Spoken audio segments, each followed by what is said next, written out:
What's up, kids? Chop chop, no time to waste. This is the final episode in segment number 5 regarding communication in negotiating your real estate transactions. Now, by this point, you've listened to a lot of us droning on forever, and you've got to understand that communication is the glue that holds a real estate transaction together.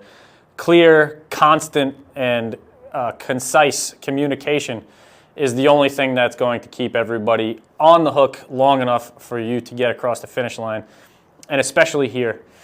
We've talked a number of times about how difficult it is for buyers in today's market atmosphere, that they're consistently losing bid after bid after bid before they're able to actually find a place to live or a property that they'd like to buy in the case of not single-family homes or residences in general. And that creates high emotions, high stress. We really want to make sure that we're communicating with the buying public and their agents to make sure that we're keeping them at ease, making sure that we are including them in our thought process, and we're letting them know where they stand in the pecking order so that they're not just sitting there with question marks floating around their head, wondering when someone's going to get back to them and if they're ever going to win this bid, all the while chewing their fingernails ever shorter, getting more and more amped up, and to the point where if they don't hear from you or they don't get the information in a timely fashion, that they're just going to take off and move to the next property with all sorts of hate and animosity towards you. So let's unpack this a little bit. Now, remember, if you don't like it, change it. There are any number of characteristics associated with an offer to purchase real estate that can be changed. We touched on a number of them in the previous episodes in this segment. Things like financing. Just because somebody says that they want to get an FHA loan doesn't mean they can't go conventional. Doesn't mean they can't use some other lending product that may better satisfy your wants and needs as a seller. Inspections, obviously the price point, appraisal gap coverage, many different things. However, obviously in today's environment with the clout in a negotiation being so heavily weighted in the seller's direction, it's easy for temperatures to flare, for emotions to run hot, and for people to just say, you know what, let me flip this guy or gal the bird, I'm out of here. And to prevent that, obviously, professionalism is non-negotiable, right? We understand that. We've touched on that a million times in this series. You can't let your emotions get the better of you as a seller. Using a real estate professional, that's how you get that arm's length transaction. We're always going to be professional. We don't have any emotions invested in this. This is just how we make a living. And that's why one of the many reasons people do hire real estate professionals is to make sure there's a buffer from their own emotions making an impact on their buyer and the buyer's emotions. But now, because you don't need no stinking realtor, you're going to have to make sure you're keeping those emotions in check. And a really good place to focus on and to observe this negotiation process from is a place of cooperation. You, as a seller, need to identify what of the, we had 14 different characteristics laid out on our side-by-side offer spreadsheet, our Excel spreadsheet, 14 different categories of information that each offer would fall into and how we're going to review them against one another. There are still many more, but you as a seller need to identify what's most important to you. Price is generally really high up there. Timeline is another one that's generally really high up there for people. You want to move somewhere. Is it out of state? Is it in state? Do you already have a place to go? Are you renting? Are you moving in with family? How long is it going to take you to accomplish the move in whatever fashion that is going to happen in? When do you want this real estate transaction to close? For buyers, there's the same concerns. I'm renting right now. I can move wherever. I have a home to sell. My home already sold, and I'm renting, and I'm paying rent through the nose. I really want to get into my next place. I want it to happen soon. You understand there's many different circumstances in life that can change someone's perception on what's important to them and what isn't. What type of lending? Maybe it's a commercial property. Maybe it's a commercial property and you have a marijuana-related business in the retail storefront, but you have residences above, and you have somebody who wants to buy this building to live in, but just take advantage of the fact that they would be a landlord to subsidize their own mortgage, and they like having commercial property. Sorry, but federally funded loans are unavailable to you and your buyers because of the marijuana-related business in there. It might be legal in your state, but it's not federally legal, so you can't take advantage of any of that federal funding. There's a lot of different things that could go into what's really important to you, and just as many that are going into what's important to your buyer. So when you're calling to negotiate, you're calling to change this or that characteristic about an offer, come from that place of compromise. Hey, I have a few things about your offer that I'd like to change to really make it competitive, considering against all the other offers that I've got. But first, tell me what's important to your buyer. Do they care about going higher in price? Is timeline important to them? What really stands out? What are their non-negotiables? And let that buyer's agent or the buyer respond, and then you deliver yours. Before you even start to pick and choose which parts of their offer you'd like to change, you'd like to know which parts are really, really important to them. So if there's conflict there, you can get around that and try to move some of the other levers available to you to make the ultimate compromise. When you are considering these offers, however, it seems very in-depth, and it is. You really need to dig into each person's life or their circumstances and what's important to them before you can make an adequate comparison of all these offers against one another. And it's going to take some time, but you haven't got any, frankly.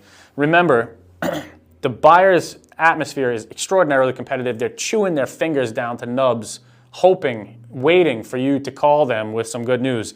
Now you've made this phone call. The first thing they're thinking to themselves, their heart drops in their throat, oh my God, did I win this one? Or am I getting denied? What happens? And all they learn is that actually I'm just here for information gathering, and I haven't decided, which, by the way, you need to let them know, I'm just calling to see if we can make compromise. I really want to make your offer the best so that I can choose you, but I have a lot of offers. Can we just have a discussion? That's going to let them down off of cloud nine for a second. It's going to lower their heart rate, but it's also going to tell them, Jesus, how much more do I have to do to win this bid? They're getting more frustrated. That's after they've already waited probably a couple days. Again, remember this scenario where a buyer did everything they were supposed to do. They got in there that first showing. They made their offer immediately. They were one of the first people out of the gate to give you this offer. Maybe they waited 24 hours. Maybe they waited 48 hours. You told them, hey, I thank you for your offer, but there were a lot of people that came through here. I'm expecting more offers. There were a lot of people that were really positive about it. I'm gonna put you on ice, unfortunately, for a little while. I'll be back in touch as soon as I possibly can. Maybe it's 24 to 48 hours before you get that second offer and you have the ability to hopefully call for highest and best with a deadline of then 48 hours from that point. So we're talking about 4 days. These people got no fingers left. They've chewed them off. They're now working on their wrists. Very, very high stress situation. You don't have unlimited amounts of time to gather all this information, make a determination on which offer is best for you, and get back to people because they're going to disappear. As soon as another home comes available that they think is viable for them, if they've not heard from you or they feel, there's a lot of feelings involved here, if they feel like the house was just so busy and it was so desirable and there's so many other offers, they're going to take off. They're going to rescind their offer so that they can make an offer on the next place. And there are places where buyers may need to disclose whether or not they have offers out on multiple properties. If you are a diligent seller, you're going to ask that question. We, as your real estate professionals representing you on the seller side, we're always going to make sure that you're the only game in town for this seller, for this buyer, and that they're not making multiple offers because it's a bad situation for you. You could end up accepting their offer, telling everybody else that we've accepted an offer, getting into contract, working on the contract, and in the meantime, they've been approved or, their offer accepted on another home, and they pull the plug and they're gone. We can't have that sort of thing. So you really need to keep people informed. Let's say it's been 24 hours since that first offer came in. Hey, I had a bunch more people through, and I'm really expecting some offers. Please, hang out for me. Keep them calm. 48 hours go by. Now you're calling them with the highest and best. Hey, highest and best has been called, but I really love your offer. Please stick around. I had a ton of people come through. I really want to see what else happens, but I really do appreciate your offer, and I want to be able to consider it against the other ones. They may start asking questions of you. And this is another reason people like to hire realtors, to have that arm's length so that your realtor can use creative, purposely vague spin to answer people's questions to keep your interests your own and to not disclose information that we're not legally required to. Maybe that buyer says, okay, great, well, how many people were at your open house, or how many people came through for showings today? I'm sorry, I can't really speak to that. Yes, I did record it, but it's not something that I'm required to disclose, and my interests are my own, unfortunately. I'd love to be able to tell you, but I can't. All right, well, have you received any other offers at this point? Well, I can tell you that I haven't received any others, but I'm expecting volumes more. Okay. Now you call back a day later, highest and best, hey, we've received more. Okay, well, how many offers have you received?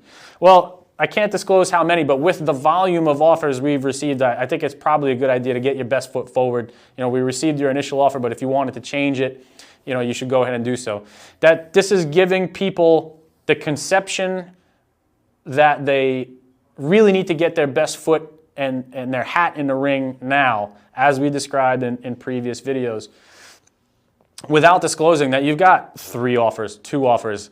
Even if you've only got 2 and you're calling highest and best, you don't need to tell people that you've only got 2 offers. You can tell people, as I said, the volume. That could be 3, 5, 10, it could be 0. If somebody asked me how many offers we'd received, and I said, well, with the volume of offers we've received, I think you should really get your offer in quickly. I haven't told them that we've received even 1 offer. It's a volume. That volume could be 0. But this is my job, to create spin and to make sure your interests are being protected at all costs as my seller. You get the idea. So making sure you have the available information about the buyer's wants and needs, identifying your wants and needs, and coming to a real compromise is what's going to make your negotiation stick, and also allow the buyers and their agents to feel positive about how you're coming across. You're communicative, you're genuine, you really want them, if they are the best offer, to be able to win the bid. It's not a pissing match over what you can get, pull the wool over that one's eyes, or I'm gonna screw you out of your inspection contingencies, haha. These are the facts. We have a lot of offers. There's some people willing to waive inspections. Even if you don't have people willing to waive inspections in your offer, you can say things like, in today's market atmosphere, people are waiving inspections. I can't really speak to the other offers we have. I'm not able to disclose the characteristics of those offers, but you know what's going on, and so do I. Maybe you should probably get those inspection waivers signed. Give people the opportunity to understand that this is the reality. It's not something you are forcing down their throats because you're a jerk. And that will lead you across the finish line. I hope you guys enjoyed this 5th segment regarding negotiating your offers. And if you did, and you got some alpha, don't forget to like, subscribe, and share down below. Leave us some comments, questions, whatever we can do to help you guys out to make sure that you don't need no stinking realtor, right? See you on the next one.